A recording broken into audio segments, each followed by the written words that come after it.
அன்பான இறை மக்களே, இன்று பைபிள் ரீடிங் பிளானின் 180வது நாள். இன்று நாம் வாசித்து அறிய இருக்கிற விவிலிய பகுதி ஏசாயா அதிகாரம் 45 முதல் 48 வரை. ஏசாயா அதிகாரம் 45. சைரஸின் நியமனம். சைரஸுக்கு ஆண்டவர் திருப்பொழிவு செய்துள்ளார். பிற இனத்தாரை அவர் முன் அடிபணிய செய்வார். அரசர்களை அவர் முன் ஆற்றல் இழக்க செய்வார். கோட்டை வாயில்களை அவர் முன் பூட்டியிராது திறந்திருக்க செய்வார். அவரது வலக்கையை உறுதியாக பற்றி பிடித்துள்ளார். அவரிடம் ஆண்டவர் கூறுவது இதுவே: நான் உனக்கு முன்னே சென்று குன்றுகளை சமப்படுத்துவேன். செப்பு கதவுகளை உடைத்து இரும்பு தாழ்பால்களை தகர்ப்பேன். இருளில் மறைத்து வைத்த கருவூலங்களையும் மறைவிடங்களில் ஒளித்து வைத்த புதையல்களையும் உனக்கு நான் தருவேன். பெயர் சொல்லி உன்னை அழைத்த இஸ்ரேலின் கடவுளாகிய ஆண்டவர் நானே என்பதை நீ அறியும்படி இதை செய்வேன். என் ஊழியன் யாக்கோபை முன்னிட்டும் நான் தேர்ந்து கொண்ட இஸ்ரேல் பொருட்டும் பெயர் சொல்லி உன்னை அழைத்தேன். நீ என்னை அறியாதிருந்தும் உனக்கு பெயரும் புகழும் வழங்கினேன். நானே ஆண்டவர், வேறு எவரும் இல்லை. என்னையன்றி வேறு கடவுள் இல்லை. நீ என்னை அறியாதிருந்தும் உனக்கு வலிமை அளித்தேன். கதிரவன் உதிக்கும் திசை தொடங்கி மறையும் திசை வரை என்னையன்றி வேறு எவரும் இல்லை என்று மக்கள் அறியும்படி இதை செய்கிறேன். நானே ஆண்டவர், வேறு எவரும் இல்லை. நான் ஒளியை உண்டாக்குகிறேன், இருளை படைக்கிறேன். நல்வாழ்வை அமைப்பவன் நான், தீமையை படைப்பவனும் நானே. இவை அனைத்தையும் செய்யும் ஆண்டவர் நானே. வானங்கள் பனிமலை என வெற்றியை அனுப்பட்டும். மேகங்கள் மாறி என அதை பொழியட்டும். மண்ணுலகம் வாய் திறந்து விடுதலை கனி வழங்கட்டும். அதனுடன் நீதி துளிர்க்க செய்யட்டும். இவற்றை செய்பவர் ஆண்டவராகிய நானே. தன்னை உருவாக்கியவரை எதிர்த்து வழக்காடுபவனுக்கு ஐயோ கேடு. பானை ஓடுகளில் அவனும் ஒரு ஓடே. களிமண் குயவனிடம் நீ என்னை கொண்டு என்ன செய்கிறாய் என்றும் அவன் வணைந்தது அவனிடம் உனக்கு கைத்திறனே இல்லை என்றும் கூறுவதுண்டோ? படைப்பிற்கும் வரலாற்றிற்கும் ஆண்டவர். தந்தையிடம் நீர் ஏன் என்னை இப்படி பிறப்பித்தீர் என்றும் தாயிடம் நீ ஏன் என்னை இப்படி பெற்றெடுத்தாய் என்றும் வினவுபவனுக்கு ஐயோ கேடு. இஸ்ரேலின் தூயவரும் அவனை உருவாக்கியவருமான ஆண்டவர் கூறுவது இதுவே: நிகழவிருப்பன குறித்தும் என் மக்களை பற்றியும் என்னிடம் கேள்வி கேட்பீர்களா? என் கைவினை பற்றி எனக்கே கட்டளையிடுவீர்களா? நான் உலகை உருவாக்கி அதன் மேல் மனிதரை படைத்தேன். என் கைகளே வானத்தை விரித்தன. அதன் படைத்திரளுக்கு ஆணையிட்டதும் நானே. வெற்றி பெறுமாறு நான் சைரஸை எழுப்பினேன். அவன் செல்லும் அனைத்து வழிகளையும் சீர்படுத்தினேன். அவன் என் நகரை கட்டி எழுப்புவான். நாடு கடத்தப்பட்ட என் மக்களை ஈட்டுப்பொருளோ அன்பளிப்போ பெறாது திருப்பி அனுப்புவான் என்கிறார் படைகளின் ஆண்டவர். ஆண்டவர் கூறுவது இதுவே: எகிப்தியர் தம் செல்வத்தோடும் எத்தியோப்பியர் தம் வணிகப் பொருளோடும் நெடிது வளர்ந்த செபாவியரும் உனக்கு உடைமை ஆவர். அவர்கள் விலங்கிடப்பட்டு உனக்கு பின்வந்து உன்னை பணிவர். உன்னிடம் தன் மன்றாட்டை சமர்ப்பித்து இறைவன் உம்மிடம்தான் இருக்கிறார், வேறெங்கும் இல்லை, வேறு கடவுளும் இல்லை என்பார்கள். மீட்பரான இஸ்ரேலின் கடவுளே, உண்மையிலேயே நீர் தம்மை மறைத்து கொள்ளும் இறைவன். சிலைகளை செய்வோர் அனைவரும் ஒருங்கே வெட்கி நாணினர். அவர்கள் குழம்பி தவித்தனர். ஆண்டவர் என்றுமுள்ள மீட்பை அளித்து இஸ்ரேலை விடுவித்து அருளினார். என்றென்றும் நீங்கள் வெட்கக்கேடு அடைய மாட்டீர்கள், அவமதிப்புக்கும் உள்ளாக மாட்டீர்கள். ஏனெனில் விண்ணுலகை படைத்த ஆண்டவர் கூறுவது இதுவே: அவரே கடவுள். மண்ணுலகை படைத்து உருவாக்கியவர் அவரே. அதை நிலைநிறுத்துபவரும் அவரே. வெறுமையாயிருக்குமாறு படைக்காது மக்கள் வாழுமாறு அதை உருவாக்கினார். நானே ஆண்டவர், என்னையன்றி வேறு எவரும் இல்லை. நான் மறைவிலும் மண்ணுலகின் இருண்ட பகுதியிலும் பேசியதில்லை. வெற்றிடத்தில் என்னை தேடுங்கள் என்று நான் யாக்கோபின் வழிமரபிடம் சொல்லவில்லை. ஆண்டவராகிய நான் உண்மையே பேசுகிறேன், நேர்மையானவற்றை அறிவிக்கிறேன். உலகத்திற்கும் பாபிலோனின் சிலைகளுக்கும் ஆண்டவர். மக்கள் இனங்களுள் தப்பி பிழைத்தோரே, ஒன்று திரண்டு வாருங்கள், ஒருங்கே கூடுங்கள். மரத்தால் செய்த தங்கள் சிலையை சுமந்து செல்வோருக்கும் விடுதலை வழங்காத தெய்வத்திடம் தொடர்ந்து மன்றாடுவோருக்கும் அறிவே இல்லை. அறிவியுங்கள், உங்கள் வழக்கை எடுத்துரையுங்கள், ஒன்றாக சிந்தித்து முடிவெடுங்கள். தொடக்கத்திலிருந்து இதை வெளிப்படுத்தியவர் யார்? முதலில் இதை அறிவித்தவர் யார்? ஆண்டவராகிய நான் அல்லவா? என்னை எஞ்சி கடவுள் வேறு எவரும் இல்லை. நீதி உள்ளவரும் மீட்பு அளிப்பவருமான இறைவன் என்னையன்றி வேறு எவரும் இல்லை. மண்ணுலகின் அனைத்து எல்லை நாட்டோரே, என்னிடம் திரும்பி வாருங்கள், விடுதலை பெறுங்கள். ஏனெனில் நானே இறைவன், என்னையன்றி வேறு எவரும் இல்லை. நான் என் மேல் ஆணையிட்டுள்ளேன். என் வாயினின்று நீதி நிறை வாக்கு புறப்பட்டு சென்றது. அது வீணாக திரும்பி வராது. முழங்கால் அனைத்தும் எனக்கு முன் மண்டியிடும், நான் அனைத்தும் என் மேல் ஆணையிடும். ஆண்டவரில் மட்டும் எனக்கு நீதியும் ஆற்றலும் உண்டு என்று ஒவ்வொருவனும் சொல்லி அவரிடம் வருவான். அவருக்கு எதிராக சீறி எழுந்தவர் அனைவரும் வெட்கக்கேடு அடைவர். இஸ்ரேலின் வழிமரபினர் அனைவரும் ஆண்டவரால் ஏற்புடையோராக பெற்று அவரை போற்றுவர். ஏசாயா அதிகாரம் 46. பேல் கூனி குறுகுகின்றது, நெபோ குப்புற வீழ்கின்றது. அவற்றின் சிலைகள் காட்டு விலங்குகள் மீதும் கால்நடைகள் மீதும் சுமத்தப்படுகின்றன.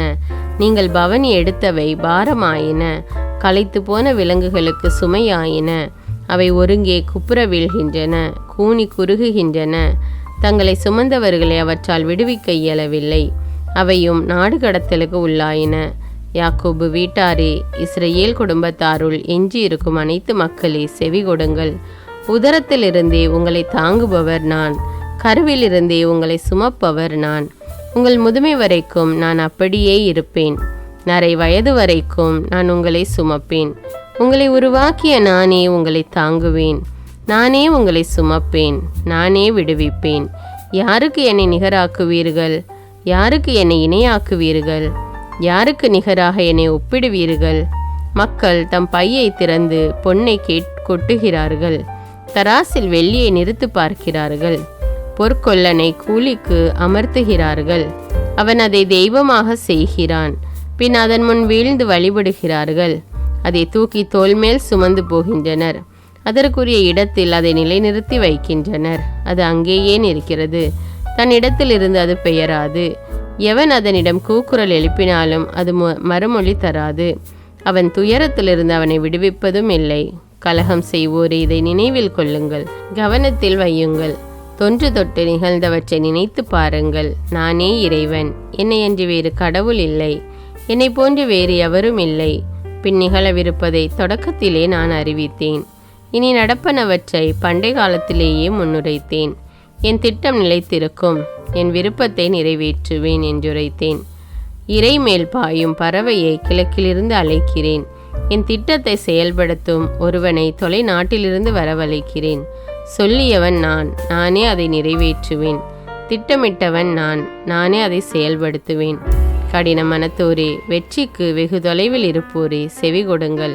என் வெற்றியை அருகில் வரவழைத்துள்ளேன், அது தொலையில் இல்லை. என் விடுதலை காலம் தாழ்த்தாது. சியோனுக்கு நான் விடுதலை வழங்குகின்றேன். இஸ்ரேலில் என் மாட்சி நிலைக்க செய்வேன். ஏசாயா அதிகாரம் 47.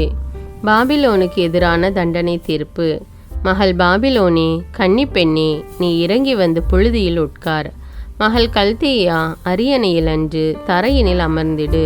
மெல்லியலால் இனியவள் என்று இனி நீ அழைக்கப்படாய். எந்திர கற்களை பிடித்து மாவரை. உன் முக்காடுதனை அகற்றிவிடு. உன் மேலாடையை களைந்துவிட்டு உன் கால் தெரிய ஆறுகளை கடப்பாய். உன் பிறந்த மேனி திறக்கப்படும், உன் மானக்கேடு வெளிப்படும். நான் பழி வாங்குவேன், எந்த ஆலயம் விட்டு வையேன். எங்கள் மீட்பரின் பெயர் படைகளின் ஆண்டவர், அவரே இஸ்ரேலின் தூயவர். மகள் கல்தேயா, இருளுக்குள் புகுந்து மௌனமாய் உட்கார். இனி நீ அரசுகளின் தலைவி என அழைக்கப்பட மாட்டாய். நான் என் மக்கள் மீது சினமுற்றிருந்தேன். என் உரிமை சொத்தை கலங்கப்படுத்தினேன். அவர்களை உன் கையில் ஒப்படைத்தேன். நீயோ அவர்களுக்கு கருணை காட்டவில்லை. முதியோராய் இருந்தோர் மீதும் மிக பழுவான நுகத்தை பூட்டினாய். என்றும் தலைவி நானே என்றாய். இவற்றை நீ உன் சிந்தையில் கொள்ளவில்லை. பின் விளைவு பற்றி எண்ணி பார்க்கவும் இல்லை. இன்ப நாட்டம் கொண்டவளே, போலி பாதுகாப்புடன் வாழ்பவளே, எனக்கு நிகர் நானே, வேறு யாரும் இல்லை. நான் கைம்பெண் ஆக மாட்டேன், பிள்ளை இழந்து தவிக்க மாட்டேன் என்று தனக்குள் சொல்லிக் கொள்பவளே, இப்பொழுது இதை கேள். இவை இரண்டும் திடீரென ஒரே நாளில் உனக்கு நேரிடும். பில்லி சூனியங்கள் பலவற்றை நீ கையாண்டாலும், ஆற்றல் மிகு மந்திரங்களை உச்சரித்தாலும், பிள்ளை இழப்பும் கைமையும் முழு வடிவில் உன்மேல் வந்தே தீரும். உன் தீச்செயலில் நீ நம்பிக்கை வைத்தாய். என்னை காண்பார் யாரும் இல்லை என்றாய்.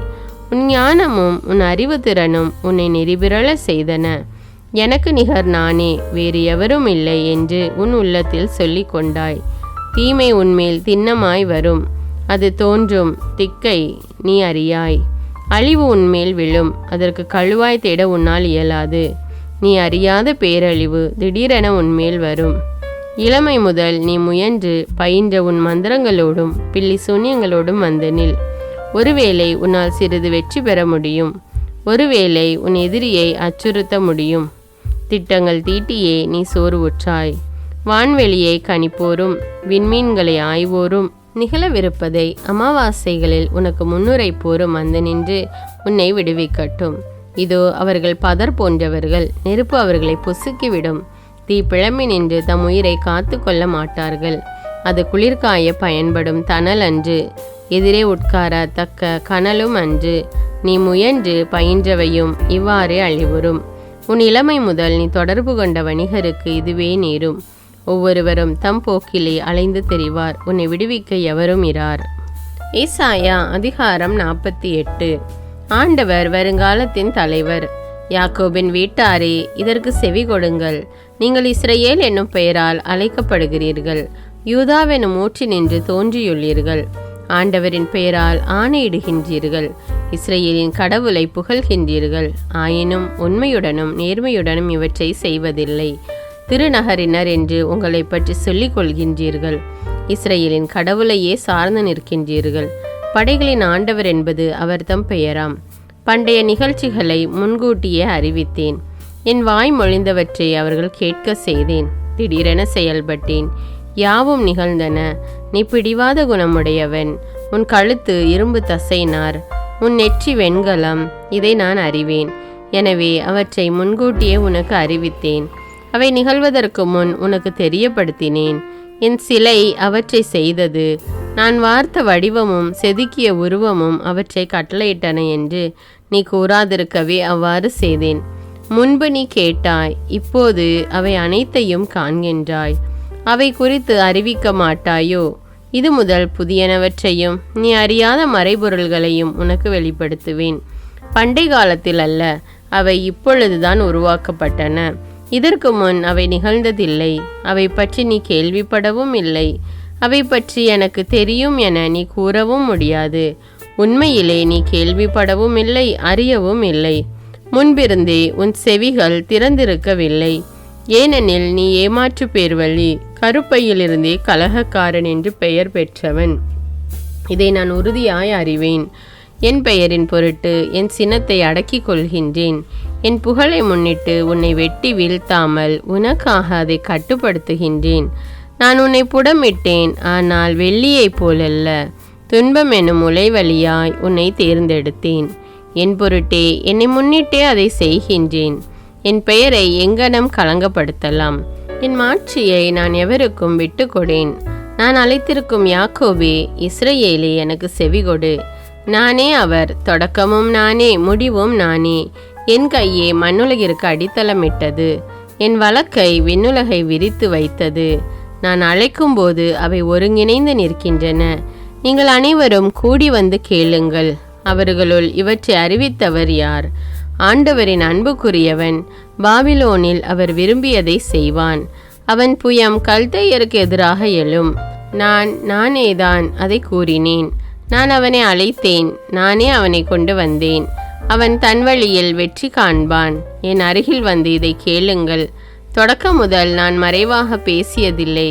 அது நிகழ்ந்த காலம் முதல் நான் அங்கே இருக்கின்றேன். இப்பொழுது என் தலைவராகிய ஆண்டவர் என்னையும் அவர் தம் ஆவியையும் அனுப்பியுள்ளார்.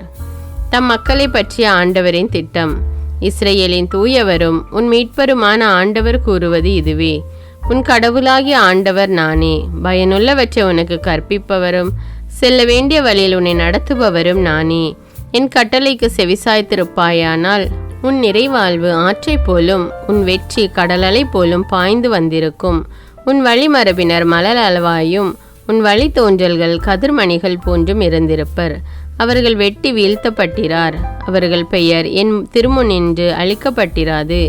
பாபிலோனிலிருந்து புறப்பட்டு செல்லுங்கள், கல்தேயாவை விட்டு தப்பியோடுங்கள். ஆரவார குரல் எழுப்பி இதை முழங்கி அறிவியுங்கள். உலகின் எல்லை வரை இதை அறிய செய்யுங்கள். தம் ஊழியன் யாக்கோபை ஆண்டவர் மீட்டுவிட்டார் என்று சொல்லுங்கள். அவர் அவர்களை பாலை நிலங்களில் நடத்தி சென்றபோது அவர்கள் தாகம் அடையவில்லை. பாறையிலிருந்து அவர்களுக்கு நீர் சுரக்க செய்தார். பாறையை பிளந்தார், நீர் பாய்ந்து வந்தது. தீயோருக்கு அமைதி இல்லை என்கிறார் ஆண்டவர்.